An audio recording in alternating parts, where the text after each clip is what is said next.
realmente escucharnos, ¿cierto? No asumirnos en una lógica de competencia o en una lógica, ¿cierto?, de quién dice las cosas más inteligentes, sino realmente sabernos escuchar. Yo creo que esto le hace mucha falta a Bogotá, y también le hace mucha falta como las construcciones de convergencia. Yo creo que parte de lo que nos ha demostrado la historia del país en las últimas 2 décadas es que ahí está una de las claves, ¿cierto? Caminar, conversar, escucharnos y en la lucha encontrarnos, y creo que es lo que nos ha dado los mejores resultados. Y también lo otro que nos ha ido dando resultados es que hoy en día tenemos múltiples campos de esa lucha, ¿cierto? La lucha ya no solamente la desarrollamos en la movilización, en la calle, en la construcción de movimientos sociales y organizaciones, que es desde donde la mayoría de nosotras y nosotros venimos, sino también en el campo de la institución y de la construcción de gobierno y de políticas públicas, en las canchas de la representación política, y que todo esto tiene que articularse a partir de la coherencia y la consecuencia. Y creo que ahí las convergencias son uno de los lugares y una de las maneras en las que construimos capacidad de poder, construimos capacidad de hegemonía, construimos contrapoder para cambiar lo que ha ocurrido en este país durante más de 200 años, y también vamos construyendo experiencia y capacidad de entender mucho mejor las contradicciones del capitalismo, creo yo, porque también cuando estamos en esos lugares podemos de verdad entender cosas que de pronto estando por fuera es más difícil. Con esta mini introducción, yo creo que es importante valorar la actual administración de Bogotá, primero a partir de una perspectiva, digamos, de trayectoria de la ciudad. Bogotá es uno de los lugares de este país en los cuales las administraciones alternativas empezaron a consolidarse, junto con Nariño, junto con algunos municipios de los Montes de María, con algunos municipios del norte de Santander, ¿cierto? Otras experiencias regionales y locales que cuando en este país nadie creía que había que atreverse a ese gobierno, y no solo por desconfianza, sino porque es que nos estaban matando a muchos y a muchas. Por allá está Edgar, que puede darnos que pueden darnos unos testimonios, ¿cierto?, de lo que ha implicado estas décadas de lucha y de persecución también en este país. Empezaron esos lugares regionales y locales a decir: hay que atrevernos a pensarnos ser gobierno, hay que empezar a colocar una agenda, hay que empezar a voltear el Estado para que sirva de otra manera, en un país donde el Estado ha sido siempre construido a espaldas de la gente. Hay que tomarnos esos espacios. Entonces hay que valorar esto en Bogotá también de esta forma, porque yo creo que no podemos entender a cada uno de esos gobiernos por su propia cuenta. Yo creo que hay que pensar desde los aportes y las puertas que ayudó a abrir Mocus, así en muchos temas tengamos diferencias, pasando por los aportes y la visión de lo social y la educación que ayudó a construir Lucho, pasando por hasta cosas que hizo la Bogotá de Samuel Moreno, que digamos terminó siendo un dolor de cabeza, en el sentido de que la corrupción pues fue una cuestión que no tenía por qué aguantarse ni tenía por qué ser tolerada, pero gente que estuvo en esa administración hizo cosas muy importantes por la educación, por ejemplo en Bogotá. Sin duda la Bogotá humana, que creo que nos coloca una dimensión programática y en términos de disposición de lo público, en realidad en términos de transformación de la ciudad, y lo que va significando también esta experiencia de lo que ha liderado Claudia López en la ciudad. Yo creo que desde un primer momento se entendió claramente que este va a ser una experiencia de convergencia, ¿cierto? Que no había las condiciones para que en Bogotá ganara una propuesta unificada, ¿cierto?, de transformación profunda que generase una convergencia total, y eso implicó, digamos, que desde el primer momento este fue un gobierno con muchas combinaciones, con mucha gente distinta que llegó, y esto significa que algunos ejes de la ciudad se construyeron en una clave programática distinta y otros ejes en otra, pero finalmente también las realidades económicas de la ciudad fueron marcando la pauta, y sin duda una visión de, digamos, capitalismo modernizante que fue guiando el programa y el plan de desarrollo de la ciudad. Yo creo que es importante mencionar, ya para cerrar, digamos que hay una serie de megaobras de la ciudad que se fueron logrando viabilizar en un momento en el que también Bogotá necesitaba esto. Yo no estaría tan de acuerdo en pensar que todas las obras que se han hecho en esta administración están hechas en la misma clave del peñalosismo. Creo que es una discusión importante. Creo que hay otro elemento allí que tiene que ver ya con la manera como se han optado a financiar estas obras, y ahí sí yo creo que hay que tener una diferencia importante y hay que manifestar, digamos, que hay otras formas de hacer. Creo que haber intentado colocar el cuidado al centro es un intento y es una, digamos, discusión importante que no se ha logrado concretar y no se ha logrado, digamos, cerrar con todas las expectativas que se generaron. Y creo que sin duda haber enfrentado una lógica en la pandemia también fue un reto fundamental que tuvo sus pros y sus contras, que seguramente ahora podremos hablar en mayor medida. Gracias.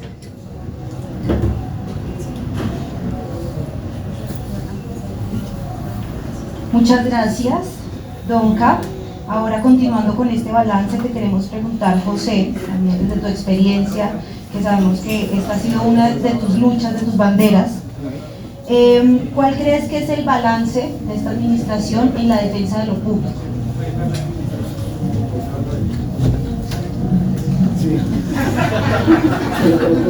Bueno, lo primero que quiero decir es que agradezco la invitación de Alternativa a este foro, a este diálogo. Buenas noches a todas las personas que están aquí, a todas y a todos, a todos. Frente a la pregunta, yo sí creo que ha sido fatal. Esta es una administración que definitivamente frustró a la sociedad bogotana y a la opinión pública. Ahí seguramente tenemos respetuosas diferencias con lo que acabo de escuchar de Donka. No, fatal. Voy a mencionar cosas importantes en lo que yo considero que terminó siendo simplemente una agencia institucional para defender el interés privado. La más reciente, que tuvimos la oportunidad aquí con los colegas concejales que están presentes, con Heidi, con Diego, la lucha contra la región metropolitana. Realmente se le ha hecho un daño enorme al interés de lo público, representado fundamentalmente desde la perspectiva que yo lo señalé en su momento en el debate, a una región que necesita fundamentalmente preservar el agua, ordenar los territorios alrededor del agua y no de los negocios. Y esa es una lógica peñalosista encarnada en la alcaldesa Claudia López. Terminó sencillamente con este engendro de la región metropolitana, un supragobierno que sencillamente aplasta la democracia de las gentes en Bogotá, Cundinamarca, todo simplemente para entregarle, por ejemplo, el agua a Carlos Slim, que muy, digamos, perspicazmente decide entrar como jugador del servicio público del agua en toda la región metropolitana, fundamentalmente en Cundinamarca. ¿Y qué le entrega? Le entrega a los constructores la posibilidad de construir justamente sobre los suelos agrológicos 3 millones de viviendas, un asentamiento humano para los próximos 12 años de 12 millones de personas más. 12 millones de personas más. Y le abre, entre otras cosas, y esa fue una de las grandes denuncias que yo hice en el debate, el espacio al Transmilenio. Va a haber Transmilenio Bogotá-Facatativá. Va a haber Transmilenio Bogotá-Zipaquirá. Y sencillamente se sacrifica el agua, porque los suelos agrológicos en categoría 2, los de categoría 1, sencillamente la mancha urbana ya se los tragó literalmente, quedan allí sencillamente los agrológicos en la sabana de Bogotá. Los agrológicos son los que permiten, primero, preservar los acuíferos, 2, producir la papita, todo para construir una gigantesca selva de cemento. Y además, como lo denunciamos, ¿cuánto me queda, perdón? Bueno, y 2 minutos, ¿verdad? Y todo esto, entre otras cosas, significará un aumento de la demanda de los recursos acuíferos de la Orinoquía. Está suficientemente claro, ya desde 1965, que nosotros estamos demandando no los recursos acuíferos propios de la región. Estamos haciendo una maniobra ambiental absolutamente peligrosa, que es trasvasar las aguas de la Orinoquía, Meta, Guaviare, sencillamente para garantizar el servicio del agua potable en la ciudad de Bogotá. Termino diciendo, a propósito de este ejemplo, que esto es completamente grave a propósito de lo que hemos señalado en el gobierno de Colombia a nivel nacional, ordenar los territorios alrededor del agua, garantizar, por ejemplo, que la Amazonía se convierta en el gran pulmón ecológico de lucha contra el cambio climático, de mitigación frente al cambio climático. Si sencillamente tenemos que garantizar el agua que la va a administrar, entre otras cosas, Carlos Slim, para estos 12 millones de personas que se van a construir en la región metropolitana, tendremos entonces que volver a torcerle el pescuezo al agua de la Orinoquía. Si usted mata la Orinoquía, termina matando la Amazonía, porque tienen elementos de conectividad. Seguramente me quedan 30 segundos. Quiero decir también que parte de ese proyecto de privatización tiene que ver con el proceso del Hospital San Juan de Dios, que estamos allí como Coalición Colombia Humana, Unión Patriótica, por supuesto con sectores importantes de los verdes que también están en esa tarea, defendiendo el interés público contra la amenaza de privatizar y acabar con ese legendario y esa legendaria institución que es el origen, y por supuesto tendrá que mantenerse como el factor fundamental del desarrollo de la salud, convertido en un derecho y no en un negocio y tampoco una mercancía. La necesidad de defender el Hospital San Juan de Dios, el Hospital San Juan de Tolosa. Gracias. Gracias, además por el manejo tiempo. Entonces ahora seguimos con Andrés. Andrés, te queremos preguntar cuál es el balance que tienes de la relación entre la institucionalidad y la población, la ciudadanía de Bogotá.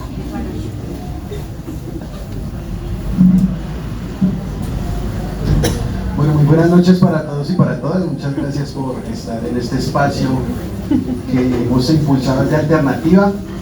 Como ha sido costumbre, encontrarnos con Heidi, con Diego, con Luca, con José, con los cuales nos conocemos hace tiempo.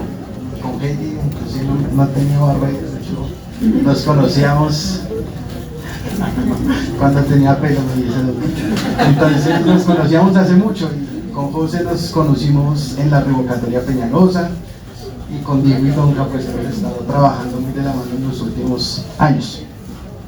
Digamos que alrededor del balance y especialmente de la relación con la ciudadanía por parte de la administración, quiero compartir como 3 ideas muy breves. La primera es que considero que es importante afirmar que hay una ruptura entre la alcaldía mayor, sus instituciones y la ciudadanía. Y es una ruptura que proviene en 2 momentos y que vale la pena también ubicarlos. El primero tiene que ver con todo lo relacionado en cuanto a la gestión de la pandemia, y el segundo tiene que ver con todo lo relacionado en la gestión o en la atención a los paros, a la movilización y a la protesta social. Yo considero que en estos 2 momentos se genera una fractura indudablemente entre la administración y la ciudadanía, generando un relato y consolidando una actitud sumamente autoritaria en ciertos momentos en cómo se atendía o se gestionaba tanto la pandemia como la protesta social. A pesar que alrededor de eso existiesen ejercicios de acuerdos ciudadanos. Por ejemplo, desde marzo del 2020 se instaló la mesa del decreto 563 con el fin de actualizarlo, y a partir de ahí empezó una ruta, ¿sí? 2-3 años después, en enero de este año, anunciaron la firma después de todo ese esfuerzo, pero la administración aún no lo quiere firmar, ¿sí? Pero ya dijo que no lo va a firmar. Y transversalmente a ello, pues, ¿qué pasaba? Pues el paro, con lo que ya sabemos: represión, muertos, ¿sí? Encarcelados, estigmatización, ¿sí? Etcétera, etcétera. Bueno, entre comillas, no hubo desaparecidos, ¿sí? Entonces creo que allí hay una factura. Y por otro lado, en términos de la pandemia, ¿sí? La gestión, de una u otra manera, fue orientada a prevalecer los negocios, ¿sí? En un primer momento. Y el aumento de la desigualdad social en el 2020 y en el 2021 en Bogotá es totalmente abismal, y de una u otra manera esto es lo que genera una fractura. Una segunda idea que quiero compartirles es que Claudia López no se logró desligar del todo de la agenda urbanística de Enrique Peñalosa, ¿sí? A pesar de que se posicionó y ganó de una u otra manera, ¿sí? Motivando estas rupturas con Peñalosa. Esto no lo logra hacer. Ya lo decía José en términos de las privatizaciones, ya nos hemos dado cuenta en términos del metro, ahorita que estos días se ha hablado mucho de eso, y adicionalmente nos hemos dado cuenta en términos del sistema o la noción de movilidad. Y una tercera idea, y con esto voy concluyendo esta primera ronda, es que Claudia López no logró armonizar la gestión de todos los sectores del distrito, ¿sí? Entonces, mientras un lado, por ejemplo, en Secretaría de Gobierno se decía atendamos la protesta de tal manera, Secretaría de Seguridad y Policía respondía de otra manera, ¿sí? Y lo acabamos de ver también con el relato anticorrupción, ¿sí?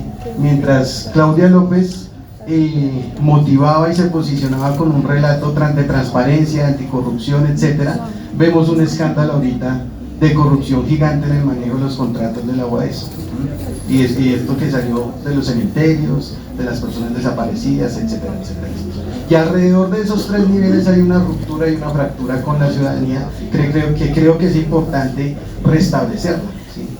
Que se agudiza con Peñalosa, pero que lamentablemente con Claudia López no se logró recomponer, y al contrario creería yo que se ha intensificado, y considero que a partir de ello ahí es uno de los retos principales para el 2023 de lo que viene. ¿Cómo recuperamos esa relación armónica entre la institucionalidad y la ciudadanía?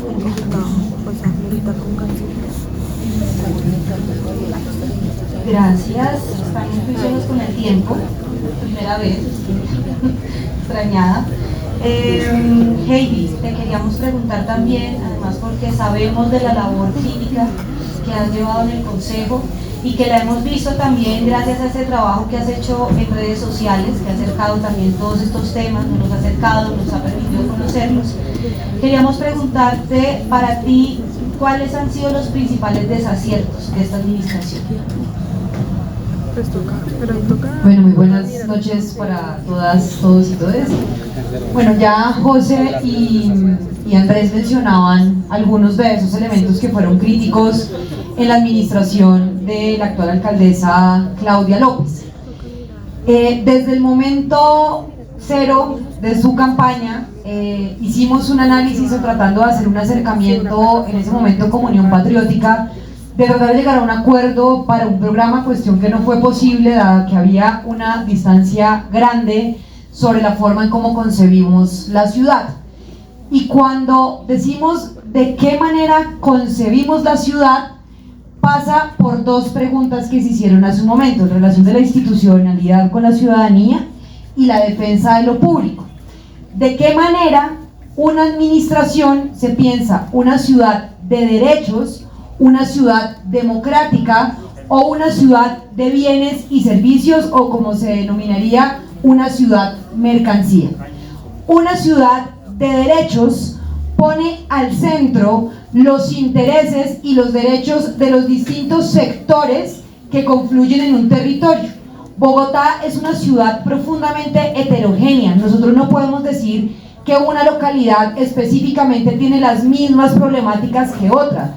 Hay localidades que comparten problemáticas, ejemplo, Tunjuelito y Ciudad Bolívar comparten el relleno sanitario de Doña Juana, pero todas las localidades de los cerros orientales, Usaquén, Chapinero, San Cristóbal, Santa Fe, Usme, comparten los cerros orientales, pero comparten un fenómeno que tiene que ver con las tomas o la extensión ilegal de algunos barrios en zonas ambientalmente protegidas. O las localidades del occidente, que por lo menos tanto Kennedy como Bosa como Fontibón son las localidades, uno con más déficit en materia arborizado, pero con un profundo problema en materia de movilidad, y que las localidades del oriente, por ejemplo, tienen ese problema en términos de movilidad, porque la única posibilidad que tienen es el SITP, que pasa con determinadas frecuencias, o los carritos ilegales, digamos informales, no diría ilegales porque funcionan de manera legal, son informales, que son aquellos que funcionan como en ese tramo de último minuto, ¿no? O los bicitaxis en algunas otras localidades, por ejemplo, incluso del norte, donde no hay un espacio en términos de movilidad cercano, sino que tenemos hoy un enorme problema de movilidad en la ciudad de Bogotá. Entonces, en esa discusión de la ciudad de bienes y servicios o la ciudad de derechos, pues Claudia eligió una, y no eligió la ciudad de derechos, no eligió la ciudad democrática. Claudia López eligió la ciudad de bienes y servicios. ella se vendió con un discurso alternativo que en la práctica no supo desarrollar y no desarrolló. Ustedes se dieron cuenta que el día de ayer, y yo creo que aquí Andrés Camilo no me dejará mentir, por ejemplo, pues en el caso de cómo defendimos la paz, y uno de los elementos, de los puntos que yo voté, perdón, iba a sonar como cuando no se le caía el vaso de aluminio en la cocina. Sí, muy bien. Perdón. O sea, algo que yo voté positivo de ese plan de desarrollo distrital fue el tema de los PEDETs. Y al día de hoy no tenemos ningún avance alrededor de los planes de desarrollo con enfoque territorial, que se proyectaron dos, el de Sumapaz y el del borde sur con Soacha.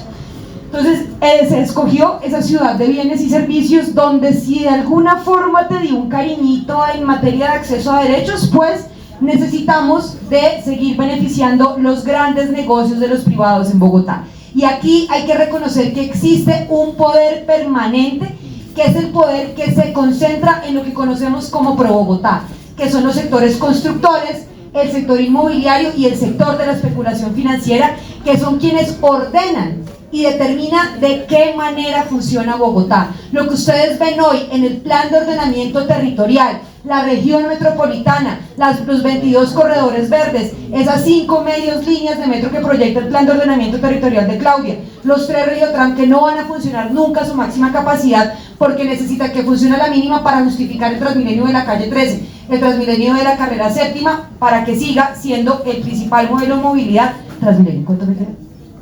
Está en 2,5. Ah, bien, uy, no recordaba. En ese sentido, ella eligió seguir privilegiando el negocio de los privados. Digan ustedes, ¿en qué negocio funciona tan bien como funciona ser un operador privado de Transmilenio? O sea, el distrito le pone a usted la infraestructura, le arregla la infraestructura, le paga las estaciones, le dice, listo, si a usted no le alcanza la plata con lo que recauda, pues tranquilo, mijito, y a usted le pongo el fondo de estabilización tarifaria. Y en ese fondo de estabilización tarifaria dice el operador privado. Entonces, lo que se llama tarifa de usuario es lo que nosotros pagamos a la hora de ingresar al sistema de transporte público, es decir, los 2.950 pesos. Entonces, supongamos que aquí entre los 5, 6.000 pesos cada uno, entonces 6 por 5, 30. 6 por 5, 30, filósofo, 6 por 5, 30. 16 por 5, 30, entonces 30.000 pesos reunimos entre nosotros 6 con la tarifa de usuario. Eso fue lo que se recaudó. Pero el operador dice, no, es que resulta que con esos 30.000 pesos que ustedes pagaron no me alcanza. No alcanzo a pagar trabajadores, no alcanzo a despinchar los buses, no alcanzo a hacer mantenimiento, no alcanzo a arreglarlos para recaudar para el tema de las tarjetas. Necesito que me ponga 30.000 pesos más. Y en esos 30.000 pesos más no le dicen a ustedes cuánto se gana el operador, cuánta plata se gana. Y entonces le dice el Estado, bueno, si usted no quiere que esto deje de funcionar, es decir, hay una amenaza de paro patronal, le dice, si usted no quiere que esto deje de funcionar, pues deme unos 30.000 pesos adicionales, si no, vean. Entonces, ¿qué hace? Pues ahí se aprueba el Fondo de Estabilización Tarifaria. Fondo de Estabilización Tarifaria que en el presupuesto de este año, de esta vigencia, se fueron 3 billones de pesos, con plata de la nación y plata del distrito, 3 billones de pesos. Y que en plena pandemia, mientras absolutamente todo el mundo perdió en esta ciudad, los operadores privados no perdieron un solo peso. Y mientras Claudia salía o con su osito o con su busito de Kung Fu Panda, o con su ruana, o con la mano dura, o llorando, diciéndole a los jóvenes de esta ciudad de manera cínica que mientras les mandaba el SMART había entendido sus necesidades y que esto era un problema económico, era un problema social, y que por eso iba a presentar un acuerdo de rescate social a la ciudad, donde iba a incluir la educación, la salud, el empleo para los jóvenes, el cuidado para las mujeres, el reconocimiento de la gente que más lo necesita en Bogotá. Pidió 1,8 billones de pesos y ¿saben qué? Iba 1,1 billón de pesos para Transmilenio. Y eso no se lo dijo en el live que le hizo a los jóvenes en esta ciudad. Eso no lo dijo con el saquito de Kung Fu Panda. Eso no lo dijo con la ruana. Eso no lo dijo con los concejales que invitó a presentar su proyecto de rescate social. No, eso fue lo que Claudia le aprobó a los operadores privados. Y en este nuevo le aprobó 3 billones de pesos y ella ha preferido avalar y entregarle el recurso de la ciudad a los operadores privados.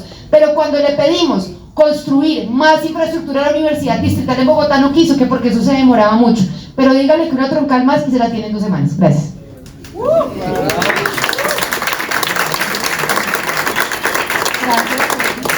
aprovecho también para darle las gracias a La Hoguera, este espacio tan lindo que siempre nos abre las puertas, que también es un espacio de construcción, de discusión, de fiesta y de lucha en todas esas formas. Entonces también invitarlos a que también se compren una pola, también nos sirve pizza, bueno, ahí hay varias cosas. Y preguntarle a ustedes si quieren tomar algo también. ¿Una cervecita? ¿O todos quieren una cerveza? ¿Agua? ¿Dos aguas? Entonces, ¿3 aguas, cerveza? Ah, bueno. Entonces, ¿tomaron nota? Eso, gracias.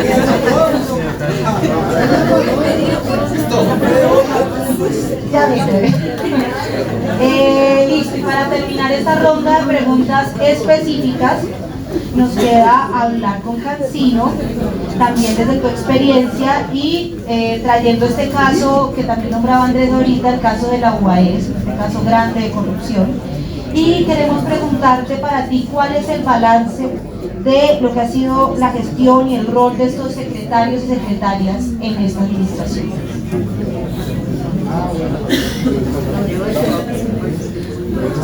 Un homenaje a Luis Ernesto Gómez. Bueno, yo rescataría lo que dijo Donquis y es, digamos, el papel de la conversación. Y es, digamos, estos encuentros son absolutamente potentes por varias razones y es como acá uno siente una cadena de afectos muy fuerte y eso puede llegar a transformar la política e incidir a transformar sociedades y corazones además. Y digamos, pues este combo pues llena de inspiración, la verdad. Y estas conversaciones tienen todo el sentido porque precisamente la conversación es construir sentidos compartidos y eso es como lo más potente para la democracia. Voy a hablar de los secretarios, pero cuando me falten 2 minutos me avisas, porque yo quisiera hacer una introducción de la jefe de los secretarios, o la jefa. Y es, digamos, yo creo que yo le hice campaña con toda Claudia, con toda. Primera mujer, diversidad sexual, una apuesta democrática. Había como un sueño de un gobierno alternativo con una mujer, ¿sí?, que podía intensificar la democracia y la paz. Y la verdad, la desilusión ha sido enorme. Porque yo creo que Claudia en esta administración no ha sido democrática, no ha intensificado la paz, ha sido profundamente autoritaria y ha sido profundamente incoherente. Ha sido profundamente antidemocrática y autoritaria porque todos los procesos que pudieron haber sido democráticos no lo fueron. El POT no fue una construcción colectiva, no hubo una visión compartida en ese POT. Ese POT se construyó, como decía Heidi, muchos de esos artículos en Pro Bogotá, en Camacol, y los intereses inmobiliarios fueron clarísimos en este punto. Y las apuestas que nosotros dijimos en campaña que tenían que ser, que pena, un problema sináptico de distracción. Digamos, las apuestas que dijimos en campaña que tenían que ser los pilares de esta ciudad, no lo fueron. La cuenca del Tunjuelo se va a construir. Y eso es un asesinato ambiental. Y ahí ese proceso, que ha sido de la mano de la Universidad de los Andes, con una cantidad de organizaciones sociales, de derechos humanos, de jóvenes, de mujeres, no se reconoció. La región metropolitana no fue una visión compartida. Hubo unas audiencias donde la gente hablaba durante 1 minuto y medio y no podían participar. Y toda la incidencia que podía tener la gente en Cundinamarca y Bogotá, con ese millar de voces que se estaban palpitando para tener una visión compartida entre Cundinamarca y Bogotá, se desconoció totalmente y se le metió un consejo, como dice el profesor Cuesta, un consejo que es absolutamente antidemocrático y que tiene un suprapoder. Entonces ahí no ha habido una visión compartida y no se ha intensificado la democracia. Pero acá la vida no ha sido sagrada, acá el autoritarismo ha sido total. Nos niegan que hubo desaparecidos en el portal de las Américas. Heidi, Susana, yo fuimos al portal de las Américas. Susana y yo estábamos allá a la 1:30 de la mañana, después de que Juan Diego lo desaparece en un Facebook Live. Y decimos, acá hay 9 muchachos detenidos y desaparecidos y los están torturando. Y nos lo niegan. El secretario de gobierno de esa época, Luis Ernesto Gómez, negó públicamente que se estaban torturando. Y el derecho de petición nos tiene que reconocer que hubo detenciones arbitrarias y salieron heridos. Y después un funcionario de derechos humanos, de Luis Ernesto Gómez, reconoce y da un testimonio con pantallazos de que el 29 de abril también están torturando muchachos allá, y en Suba también. Eso lo sabían, y no hicieron nada. Acá la vida no ha sido sagrada. Acá cuando tú dices que hay un mínimo de torturas y te preocupa la vida de los jóvenes, tú te vas inmediatamente como alcaldesa a ese portal. Pero también ha habido profundas incoherencias del siguiente tipo, que nosotros prometimos que Transmilenio no iba a ir por la séptima, y hoy Transmilenio va por la séptima. Nosotros prometimos que íbamos a proteger el humedal Jaboque y el humedal Tibabuyes, y no solo se metió como nunca, mucho más que Peñalosa, el humedal Tibabuyes, sino que los chicos y chicas que estaban protestando allá los sacaron arrastrados, y a una señora de 70 años casi la matan, y hay videos. Esa señora quedó lesionada por 2 meses. Además de que la vida no es sagrada, no ha habido coherencia entre medios y fines, y eso es absoluto y completamente infame. Nosotros defendemos la democracia deliberativa, nosotros defendimos la paz desde el Partido Verde, nosotros entendemos la noción de pena no desde el populismo punitivo, sino que si la noción de pena tú la amplificas, la amplías, pues no es con más garrotes, donde las cárceles están en un estado inconstitucional de cosas de hacinamiento, sino que tú reparas, restauras el daño, y la pena tiene otro sentido, y eso tiene efectos en la justicia, no más impunidad y baja la criminalidad. Y ayer, en una afirmación absolutamente populista, dice que la propuesta audaz del presidente Petro toca bajarla con firma. Hágame el favor. Entonces acá hay unas incoherencias muy fuertes, unos gestos autoritarios muy grandes, y los recursos públicos quizás no han sido recursos adecuados. Olga Lucía Velázquez era la candidata de Angélica Lozano en Las Vallas. Olga Lucía Velázquez fue la representante de la Cámara del máximo corrupto que ha parido la historia de Bogotá. Y la respuesta de Angélica Lozano es: no le han demostrado nada. Y a Olga Lucía Velázquez yo denuncio que están condicionando a los grandes contratistas de integración social. La representante de Angélica, ¿ya me terminó? ¿O quedan 2 minutos? Ya, 2 cosas. 30 segundos. 30 segundos. Y yo denuncio que están condicionando los grandes contratistas de integración social para que voten por Olga Lucía. Me dinamitan en redes, el concejal más joven de la galaxia. Y a los 2 días en la W Baena muestra la prueba de que eso era cierto. Entonces acá, digamos, es un balance que a mi modo de ver no solo es amargo, sino frustrante. Es un dolor inmenso y es indignante. La Secretaría de Gobierno, en cabeza de Luis Ernesto Gómez, permitió las torturas. No sé si las mandó, pero permitió. La Secretaría de Seguridad está comandada hoy, porque es comandada por un comandante. El comandante Gómez, que podía tener COVID, pero quien estaba liderando la MEGOP en ese momento era el comandante Gómez, que fue el 9 de septiembre, donde hubo una masacre por parte de policías a la gente. Ese es nuestro secretario de Seguridad. Hágame el favor.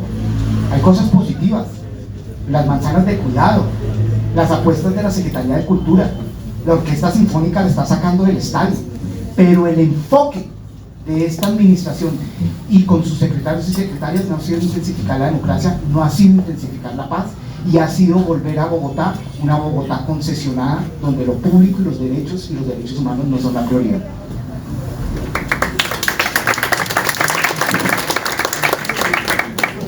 Gracias, qué pena ahí me distraje un poco, me quedé oyéndote y se me pasó avisarte un minuto antes.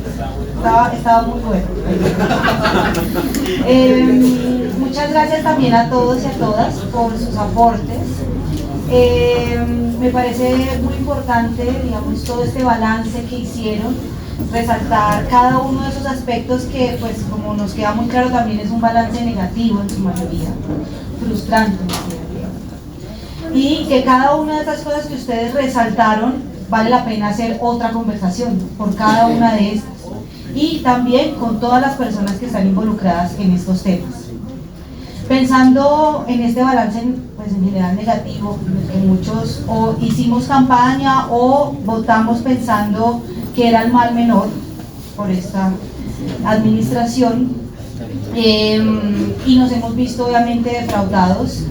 Esas intenciones, esos intentos, como nos decía Donca, algunos aspectos que probablemente no hubiéramos visto si hubieran ganado otras personas, pero que se vieron ahogadas, se vieron ocultas por todos estos desaciertos que ustedes han nombrado. Entonces, con esto en mente, queríamos preguntarles, esta es la segunda parte, vamos a volver a empezar con Donca porque hace rato también no la oímos. ¿Qué pueden dibujar ustedes para estas elecciones este año? ¿Qué caminos, qué horizontes, qué posibilidades hay en estas elecciones que se eligen datos, consejo, alcaldías y a la alcaldía mayor? Entonces iniciamos con Donca. Bueno, hace unos años, ¿cuántos? Con varios de los que están acá, bueno, creo que los que están acá con Canci, con los compañeros, con David, bueno, con otros varios, generamos un espacio cuando estábamos en la discusión de qué hacer con la reelección de Santos. Era una discusión difícil, porque digamos que el balance de gobierno, más allá del tema de paz, era muy similar a lo que aquí se ha dicho, y teníamos que tomar unas decisiones. ¿Qué hacíamos? ¿Qué hacíamos? ¿Cómo priorizas el orden de los factores para la toma de decisiones? Es una cosa dura en la vida en general. Y generamos un espacio, nos convocamos mutuamente entre muchos y muchas que veníamos de distintos sectores de la izquierda, muchos sectores que no se hablaban entre sí hace mucho tiempo. Y habíamos algunos y algunas que habíamos dicho, oiga, hay que tejer, hay que construir juntos, hagamos de jurarnos de las manos, dejemos de un lado las diferencias y vayamos avanzando. Y nosotros convocamos en un espacio que llamamos el Pacto Café Gaitán. Y el Pacto Café Gaitán partía de una premisa, ¿cierto? Uno, que como generación, y la generación no es solamente la edad, sino es quiénes somos las personas y los procesos que compartimos un escenario, un momento, una época, si se quiere, ¿cierto?, de la vida nacional en este caso, y de las definiciones de la política y de la lucha política de transformación en este país. Una que teníamos como generación a buscar generar un cambio, que no queríamos ser más parte de un ciclo, digamos, eterno, en términos de cómo se ejercía la oposición, cómo se ejercía la confrontación, qué teníamos que hacer para ser hegemonía en este país, para ser mayoría, ¿cierto? Esa era una discusión. Y la otra era más hacia adentro, decíamos, y nuestro eslogan era, tenemos que cambiarnos a nosotras mismas para cambiar el país. Era una de las cosas que habíamos planteado. Y sobre esas dos cosas fuimos caminando, discutiendo, conversando, compartiendo espacios, luchas, nos aprendimos a conocer, nos aprendimos a reconocer y fuimos generando una iniciativa, una acción política. Yo no creo que esto haya sido pues el origen de las cosas grandes que vivimos hoy, ni mucho menos, no hay una lectura en ese sentido, pero creo que en parte también es lo que ha hecho Gustavo Petro en este país. Ir tejiendo, ir caminando con gente muy distinta, ¿cierto? A ese señor le dijeron de todo cuando dijo que había que apoyar a Santos en las primeras elecciones, pero de todo fue de todo. Mejor dicho, casi lo mandan a linchar, ¿cierto, José? ¿Sí?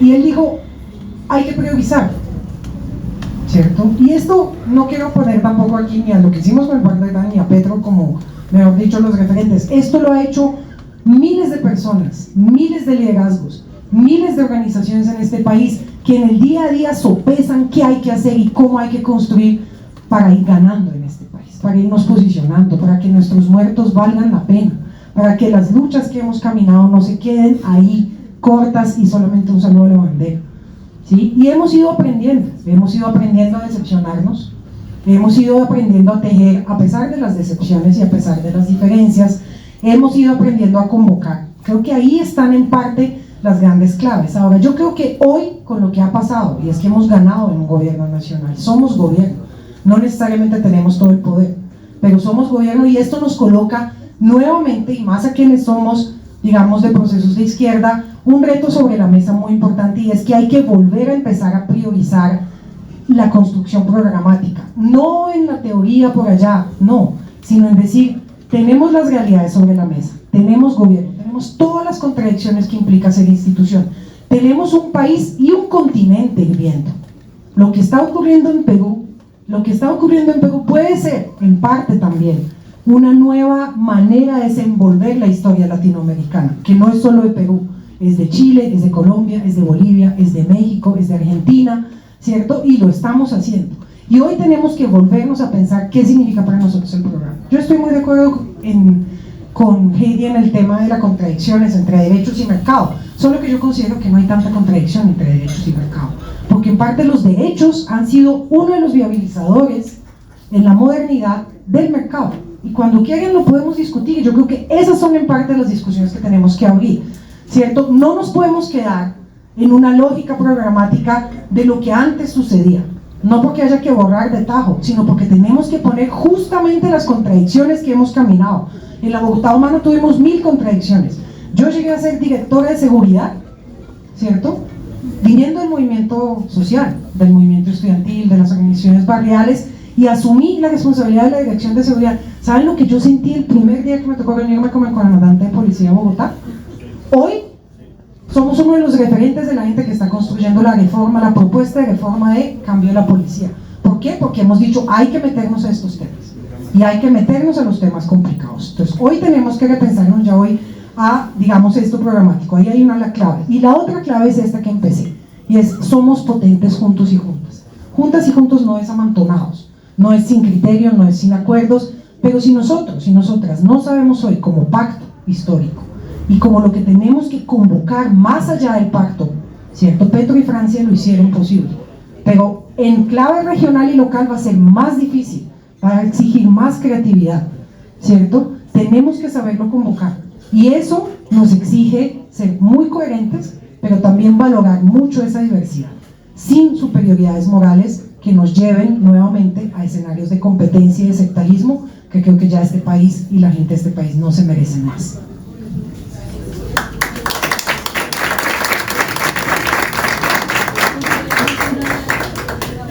La misma pregunta, ¿verdad? Bien. Voy a hablar desde mis sensaciones, desde mis pasiones y mis creencias a propósito de la pregunta que se nos ha formulado. Yo creo que vamos a ganar nuevamente la Alcaldía Mayor de Bogotá. Están dadas todas las condiciones para ello, que vamos a tener una lista ampliamente mayoritaria en el pacto histórico en el Consejo de la Ciudad de Bogotá. Y lo digo por lo siguiente: nosotros somos gobierno hoy, y el gobierno del presidente de la República, Gustavo Petro, lo está haciendo bien.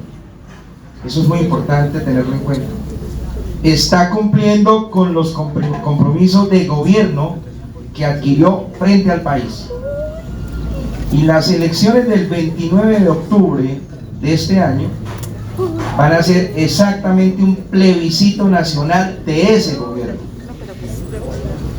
Dicho de manera muy concreta, si a este gobierno le sigue yendo bien, y creo que hay perfectamente 29 grandes realizaciones que podríamos listar de cómo efectivamente se ha venido implementando el programa de gobierno de Colombia, potencia mundial de la vida, tengan la certeza que van a haber condiciones extraordinariamente óptimas, adecuadas para que haya una segunda primavera electoral en las urnas en todo el país. Ahora, evidentemente necesitamos volver a recuperar la partitura a propósito de Bogotá en relación con la pregunta de qué tipo de ciudad queremos, y evidentemente tenemos que recuperar esa concepción del derecho a la ciudad. Y voy a mencionar un caso que me parece que ya nos pone en las puertas de esta campaña: el tema del metro subterráneo. Como se ha dicho, desde todas las perspectivas, desde todas las visiones de estos movimientos políticos alternativos, no es un capricho personal del alcalde, del presidente de la República, Gustavo Petro. Es que, en serio, desde todo punto de vista técnico, financiero, ambiental, urbanístico, el metro que requiere la ciudad de Bogotá es el metro subterráneo. Creo que va a ser, entre otras cosas, coincido con lo que plantearon algunos analistas en el día de hoy, va a ser, entre otras cosas, porque los tiempos del gobierno de Claudia López se agotaron. Estamos terminando exactamente enero. Las elecciones van a ser exactamente en el mes 10, finalizando el mes 10. Los estudios técnicos de tercera fase van a ser entregados hasta el 30 de junio. Usted lo dijo esta mañana, en eso coincidimos ayer en el Consejo. Los estudios técnicos de tercera fase van a ser entregados por la firma china que fue contratada a su turno por APCA Metro, Transmimetro, y que tenían, entre otras cosas, los compromisos adquiridos de entregarlo hace un año, los de tercera fase, porque como parte de ese cúmulo de irregularidades y de violaciones a la ley en materia de contratación, se contrató y se licitó el metro elevado simplemente con estudios de factibilidad. Y ahí quiero recuperar una experiencia, pues varios de nosotros tuvimos esa experiencia, ese momento y esa experiencia maravillosa de ser parte del equipo de gobierno del alcalde Gustavo Petro. En esos momentos yo me desempeñaba como subsecretario de gobierno y tuve la oportunidad de estar cerca con relación al tema del metro. Sobre julio de 2015 se concluyeron en su totalidad las 3 fases: prefactibilidad y estudios de ingeniería de detalle. Le costaron 142.000 millones de pesos al erario de la ciudad de Bogotá. Quedamos a un COMPES. Delegó en su momento el alcalde Petro a Gloria Flores, que era la secretaria de gobierno, y a Cuesta, para que hiciésemos el empalme con el gobierno de el señor presidente Juan Manuel Santos Calderón, que además hay que decirlo concretamente, si alguien tiene una enorme responsabilidad política en la frustración del anhelo de los bogotanos de tener metro subterráneo, se llama Juan Manuel Santos. Tema de la paz, sí, muy importante, y lo acompañamos, y fuimos de las primeras decisiones políticas de Petro. Mandó a Guillermo Alfonso Jaramillo y a José Cuesta a asumir la campaña en primera vuelta por Santos, pero eso no nos nubla la razón. Si hay una gran responsabilidad política de alguien en términos de haberle conegiado a Bogotá el metro subterráneo, se llama ese señor.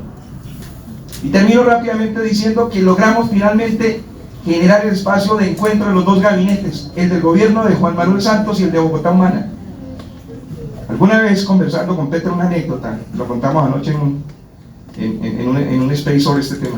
Yo le dije, ¿por qué este señor Juan Manuel Santos Calderón le hizo conejo a los bogotanos? Y aceptó que efectivamente en el encuentro de los 2 gabinetes se agendara fundamental y exclusivamente el tema del metro subterráneo. Digo, porque ese señor es jugador de póker. Y entonces él hizo las cuentas al revés y le salieron también sus cálculos al revés.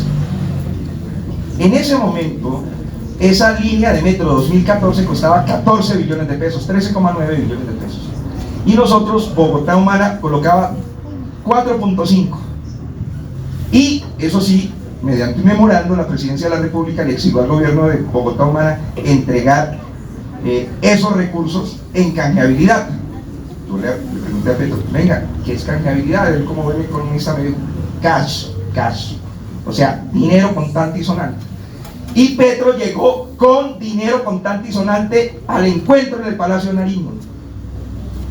Y el señor Juan Manuel Santos creía que Bogotá no tenía la posibilidad de entregar los 4,5 billones en condición de canjeabilidad. Y el tipo tuvo que hacer lo que hizo, fue engañar al país, y engañar particularmente a Bogotá. Le entregó el famoso ¿qué? Cheque chimbiólico. Eso da rabia, porque estuvimos exactamente a un cómplice de lograr que hoy, entre otras cosas, ya estuviésemos montados en la primera línea del metro subterráneo. ¿Saben una cosa? En ese momento Quito no había ni siquiera pensado en iniciar el proceso de la construcción del metro subterráneo en la capital del Ecuador. Hoy ellos tienen metro y nosotros tenemos frustraciones. Conclusión, la gran responsabilidad la sitúo en estos términos. Los enemigos del metro, que en primer lugar empezó a pensarse en la ciudad de Bogotá, 1942. Los señores de los intereses privados de la guerra del centavo se opusieron a que Bogotá tuviese metro en el 42. Y esos mismos señores que representan el gremio de los transportadores privados en Bogotá, hoy unidos alrededor de los concesionarios que manejan la operación del Transmilenio, también le han puesto todo tipo de obstáculos para que Bogotá pueda efectivamente gozar del mejor metro, del metro que se merece, que es el metro subterráneo. Y traje a colación el tema del metro porque en mi opinión va a ser el eje fundamental de la discusión de la campaña electoral que se avecina. Y ahí evidentemente, si ganamos, como en mi opinión todo parece indicar que lo podemos lograr, vamos a garantizar que efectivamente se respete el interés público de los bogotanos, garantizando que esos estudios de primera fase, de segunda fase y tercera fase se pongan al servicio de la construcción de la primera línea del metro subterráneo.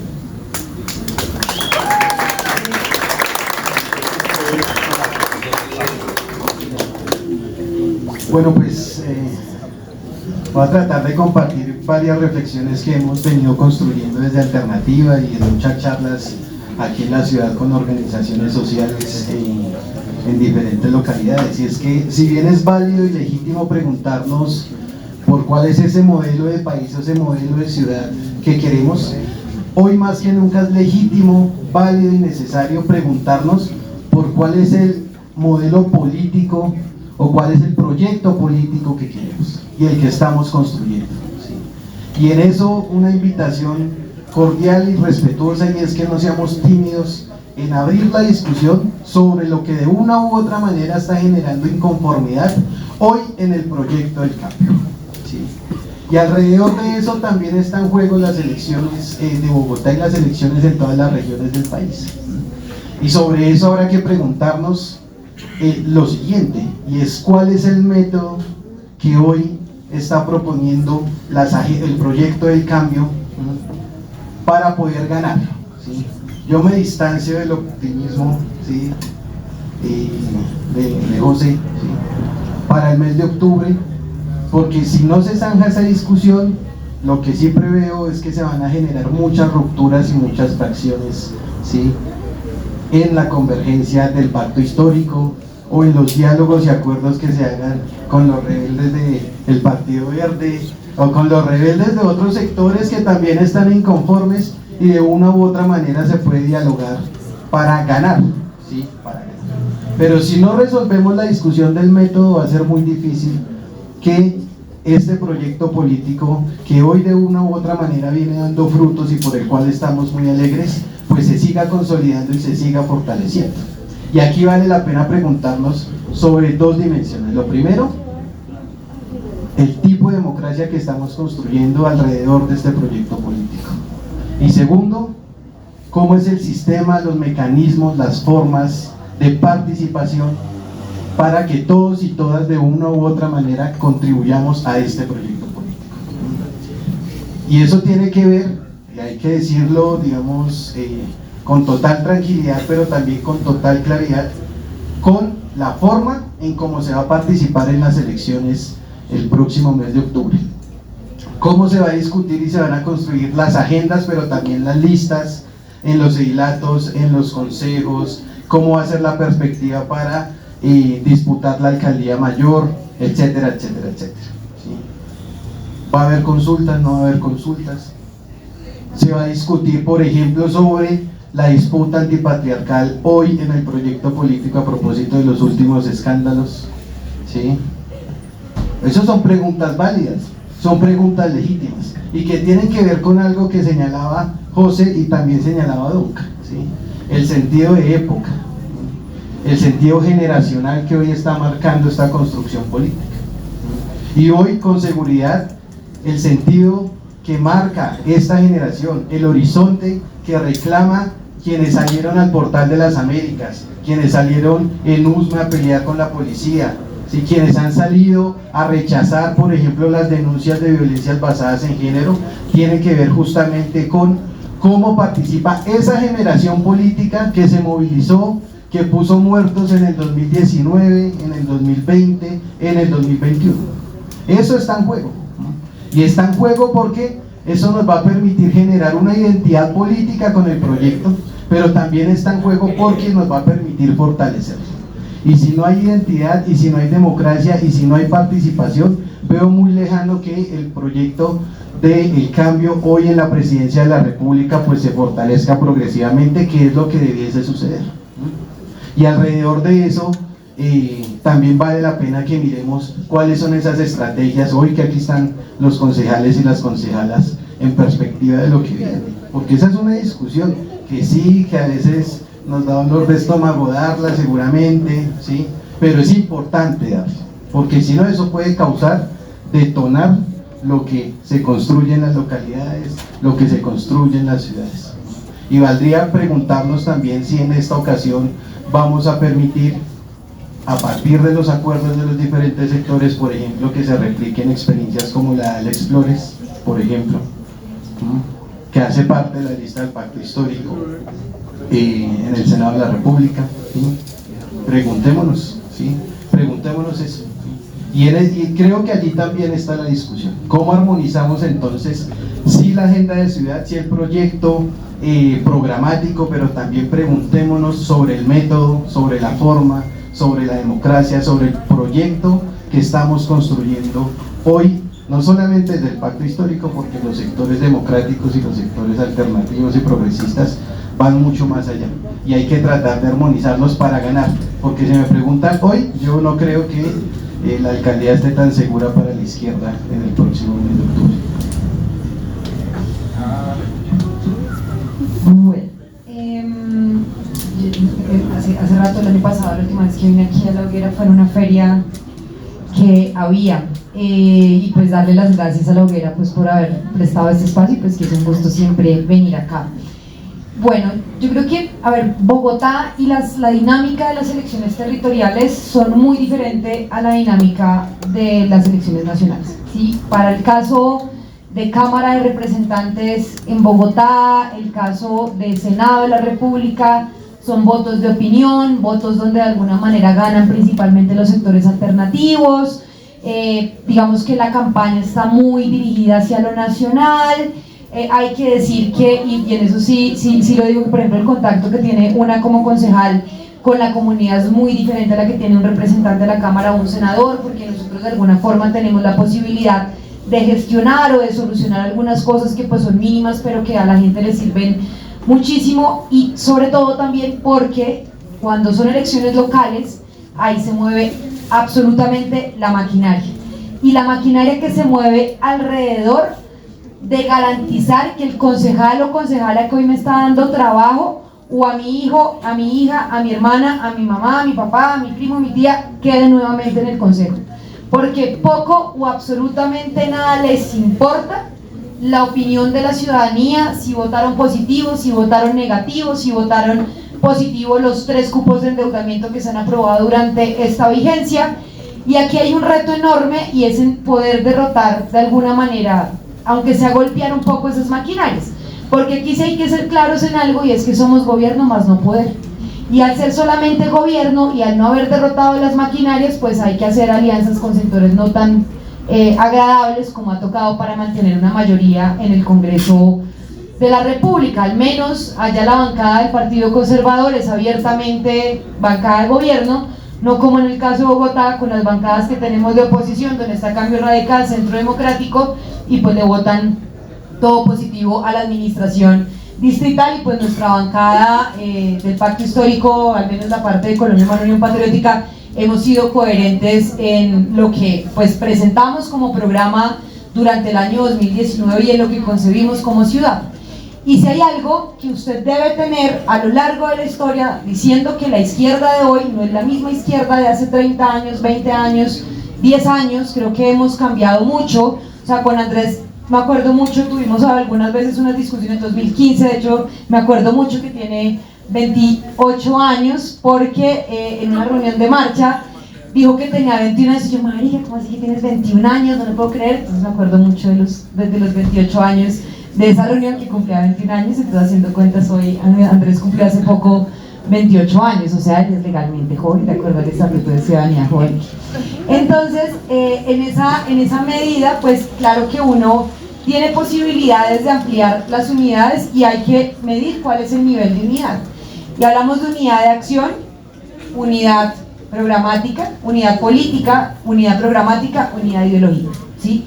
Y dentro de la unidad de acción nos podemos encontrar en distintos caminos donde pues consideremos que tu mano y mi mano pues puede ayudar a plantear cierta posición sobre X o Y tema. En La Paz, cuando decidimos apoyar el plebiscito, nos encontramos absolutamente todos los sectores, o sea, con excepción del Centro Democrático y la ultraderecha de este país, nos encontramos con muchos sectores por el sí a la paz. Pero ahora, cuando tú te diriges a la unidad política o te diriges a la unidad programática, pues hay caminos más grandes de abonar. Y en la unidad, para mí hay un principio imperativo, y es la confianza. Y la confianza política se gana, la confianza política se esfuerza, se construye, porque tú construyes confianza en los ejercicios de unidad para que esas sean de mediano y largo plazo. Y hay gente con la que nosotros nos encontramos ahora, con la que mañana no nos encontramos, con la que más adelante tenemos que encontrarnos. Y yo siempre pongo un ejemplo y es lamentable, pues no lamentable, sino pues que de alguna forma, al menos desde el partido en el que yo milito, tenemos que encontrarnos en muchos espacios, por ejemplo el MOVIR, ¿sí? O sea, el MOVIR tenemos diferencias enormes, incluso son más antipetristas que el mismo uribismo hoy, pero el que incluso ahí está diciendo Robledo en Blue Radio que la culpa de que el metro subterráneo no existe es culpa de Petro, o sea, culpa de Petro. Entonces, pero sabe uno que en los sindicatos pues se lo sigue encontrando, bueno, en algunos espacios pues debe haber algún tipo pues de encuentro con ellos que puede llegar hasta la unidad de acción, pero que de ahí no pasa, ¿cierto?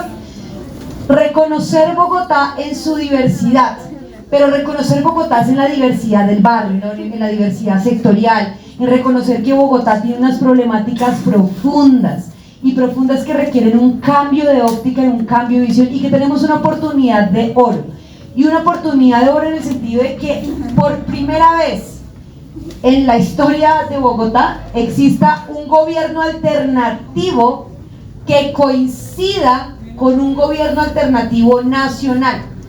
Bogotá es una entidad territorial, es distrito capital, pero mayoritariamente pues la plata viene de la nación, ¿sí? Y el tener una alianza sobre las grandes obras de infraestructura va a ser importantísimo en términos de Bogotá y la nación, pero reconocer Bogotá en su diversidad, reconocer Bogotá desde sus territorios, desde sus localidades, que tenemos que recoger toda la diversidad que hay en la ciudad, que debemos brindar alternativas en materia de vivienda. Bogotá, incluso con este POT, tiene un déficit de alrededor de 600.000 viviendas, que para eso fue que se aprobó la región metropolitana, para desplazar en la sabana. La construcción de la vivienda que no se va a construir en Bogotá, pues que se haga en la estructura ecológica regional. Pero también tenemos problemas en términos de movilidad, que recojo plenamente lo que decía José alrededor de que pues el sistema de metro, y aquí la discusión es importante, es lo siguiente, queridos y queridas, y es que aquí no se trata de decir metro elevado, metro subterráneo, no es la discusión, o sea, obvio sí en términos de los impactos, pero ¿cuál es el papel central que cumple el metro en movilidad? 30 segundos. ¿Cuál es el papel que cumple el metro en materia de movilidad? ¿Un metro que alimente Transmilenio o un metro que sea el sistema central en materia de movilidad? Y cuando decimos subterráneo, ¿por qué Peñalosa lo puso elevado? Básicamente para que sea un segundo piso de Transmilenio y pues tengamos que depender indefinidamente de Transmilenio. Vuelvo a los Regiotram, un Regiotram que tiene máximo de capacidad de 30.000 pasajeros hora sentido, para que sigamos dependiendo tanto de la troncal de la calle 13 como de la troncal de la carrera séptima. Pero adicional a eso, 22 corredores verdes, pero adicional a eso, cada tramo del metro, de los medios metros que están estructurados hasta hoy, se requieren de 3 troncales más de Transmilenio para su funcionamiento. Entonces, el hecho de que sea subterráneo, además de que, pues primero que tiene que ser el principal sistema, nos permite liberar espacio público, o sea, liberar espacio en superficie. Tercero, que los impactos urbanísticos claramente van a ser menores. Y lo denunciamos estos días en el Consejo Físico, o sea, nada más, sin ni siquiera haber estudios de ingeniería de detalle, llega un sobrecosto de $1 billón de la primera línea del metro elevado. Y lo peor es que esos errores que se cometieron con el previos a la licitación de la primera línea se están cometiendo en esta. ¿Por qué? Porque se firmó firmó un convenio de cofinanciación sin estudios de factibilidad completos. Hay otros muchos temas respecto a los temas de juventud. Por ejemplo, yo tengo, y esto es re antipopular, y creo que he sido la única concejal que se ha referido a eso, y respecto al programa de jóvenes a la U y el sistema distrital de cuidado, en términos de que no suple o no contribuye a que las mujeres realmente destinen a actividades ese trabajo no pago. O sea, es decir, aquellas mujeres que cumplen doble jornada no necesariamente se han visto beneficiadas con el sistema distrital de cuidado. ¿Qué tanto ha habido alguna posibilidad de que las mujeres ingresen a la vida productiva con los programas que hoy se ofrecen del Cívico? ¿Qué tanto hoy yo me dedico a hacer lo que se me dé la gana con espacios que yo libero alrededor del sistema distrital de cuidado? ¿Sí? Es todo, y esto yo lo digo, todo lo que vaya dirigido hacia las mujeres, bienvenido será, absolutamente todo. Y finalizo con lo siguiente: para la conformación de la lista ayuda muchísimo si los partidos políticos internamente se ponen de acuerdo. Gracias.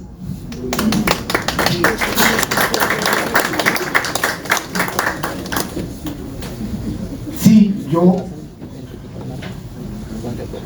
creería que tenemos un reto de volver a una racha que decía, creo que Donca, y era, digamos, de una Bogotá democrática, de una Bogotá que le apuesta a la paz y de una Bogotá que gira alrededor de las ciudades.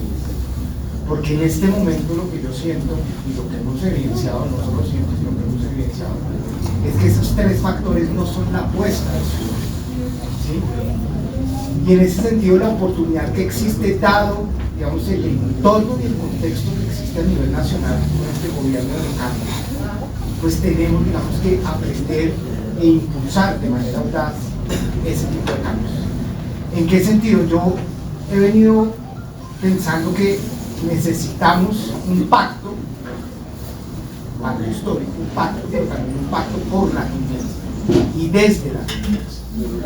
Y ese pacto por la confianza incluye claramente a todas las expresiones del pacto histórico, incluye también a liberales progresistas e incluye también al verde. El verde que ha expresado en esta alcaldía, pero también se ha expresado en este gobierno y que también se ha expresado a nivel nacional, pero en especial en Bogotá, las grandes apuestas del verde, esos grandes horizontes del verde que fueron los que nos hicieron inspirar en el 2010, la coherencia entre medios y fines, la vida sagrada, los recursos sagrados, la democracia deliberativa, digamos, todas esas apuestas que son la antípoda de lo que ha encarnado esta administración.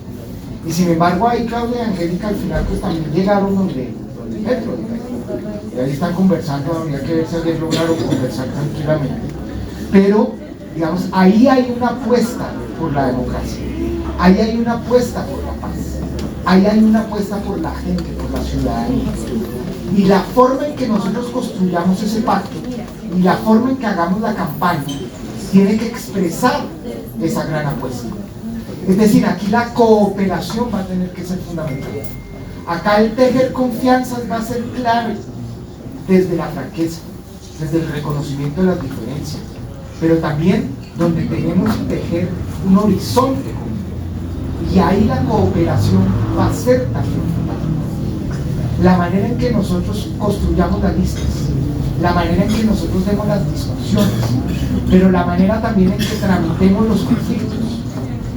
Es que lo que pasó en la alcaldía anterior no tiene nombre, y ahí hay una culpa nuestra, porque el metro subterráneo era una apuesta de ciudad, y por una diferencia de ese calibre de intransigencia, donde se enranchó en el metro, ¿qué estoy diciendo con el en el alimentador elevador, ¿sí? Pues se fracturó todo un proyecto de ciudad y ya hoy entendemos por qué hubo esa fractura. Y en esa apuesta, creo yo, también hay dos grandes aristas. Una, acá los derechos humanos, acá los derechos y acá la vida tienen que ser absolutamente y completamente prioritarias. Los derechos humanos y la protesta, en esa apuesta por intensificar la democracia, la protesta se garantiza. O sea, el famoso decreto, pues hay que construirlo como se ha venido construyendo y de manera mucho más amplia. Y lo que tú haces desde una administración y desde una propuesta también política es que ese decreto tú lo enalteces. Ese decreto tú le haces una estatua y un reconocimiento público en el portal de la Resistencia. Y tú lo que dices es, acá la protesta la garantizo, no la torturo, no la violento, no la masacro, no la desaparezco. Y eso es fundamental, porque la protesta es el derecho de derechos, es el derecho que permite empujar la democracia. Ahí es fundamental. Y ahí eso se entronca también con una reforma a la policía que exprese esa democracia, que haya asambleas populares que nutren esa reforma